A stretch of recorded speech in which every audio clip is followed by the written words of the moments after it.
విద్యని అభ్యసించాలంటే అది చిన్నదైనా, పెద్దదైనా భయం గాని, భక్తి గాని ఏదో ఒకటి ఉండాలి. ఈ 2 లేకుండా చదువు గాని, సంస్కారం గాని, పని గాని ఏది అబ్బదు.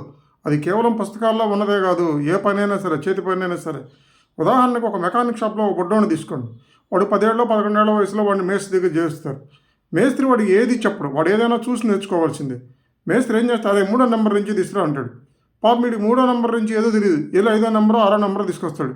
తీసుకురాగానే మేస్త్రి దాన్ని చూసి వాడు మొరటోళ్ళు కదా, పెట్టా పెట్టా 2 బీకి, ఏంట్రా నేను మూడో నెంబర్ దమ్మడ ఏదో పో, ఇలా ఐదో నెంబర్ నుంచి తీసుకురా, ఆ మేక్కి మూడో మేక తగిలించుండదు, పో తీసుకురా పో అంటాడు.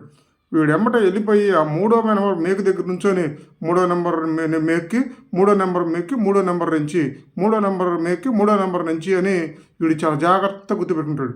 ఎందుకంటే రేపొద్దున ఆ మేస్త్రి వీడిని పెటాపెట మళ్ళీ కొడతాడని భయం. అక్కడ భయం వలన కాన్సన్ట్రేషన్ పెరిగిద్ది, గుర్తు అనేది పెరిగిద్ది. వాడు భయంతో జాగ్రత్తగా నేర్చుకుంటాడు. కరెక్ట్గా 3 సంవత్సరాలు నిండేసరికి ఆ మెకానిక్ షాప్లో వాడికి మోటార్ బైక్ మొత్తాన్ని ఓడదీసి మోటార్ బైక్ మొత్తాన్ని బిగించేటువంటి శక్తి వాడికి వచ్చింది. మేస్త్రి ఎక్కడ ఏది చెప్పడు, చేతికి పారిపోతాడని వాడికి భయం. కానీ వాడు శ్రద్ధగా భయంతో కాన్సన్ట్రేట్ చేస్తాడు కాబట్టి వాడి పని క్షుణ్ణంగా నేర్చుకుంటాడు. అదే మీరు ఇంజనీరింగ్ కాలేజీలో ఫీజు రియంబర్స్మెంట్లు కట్టి మెకానిక్ ఇంజనీరింగ్ 4 ఏళ్ళు చదువుతాడు. వాడి బండి బ్రేక్కి టైట్ చేసుకోవడం కూడా చేతకాడు. కనీసం క్లచ్ వైరు ఓడబెక్కడం కూడా చేతకాదు. ఎందుకంటే వాడు అక్కడ ఏ స్కిల్ నేర్చుకోడు. ఎందుకంటే వాడికి డబ్బు ఖర్చు లేదు, చదువు మీద శ్రద్ధ లేదు, గురువుగారు అంటే భయం లేదు, జీవితం మీద ఎటువంటి అవగాహన లేదు. వాడికి ఎందుకు వచ్చింది చదువు? రాదు.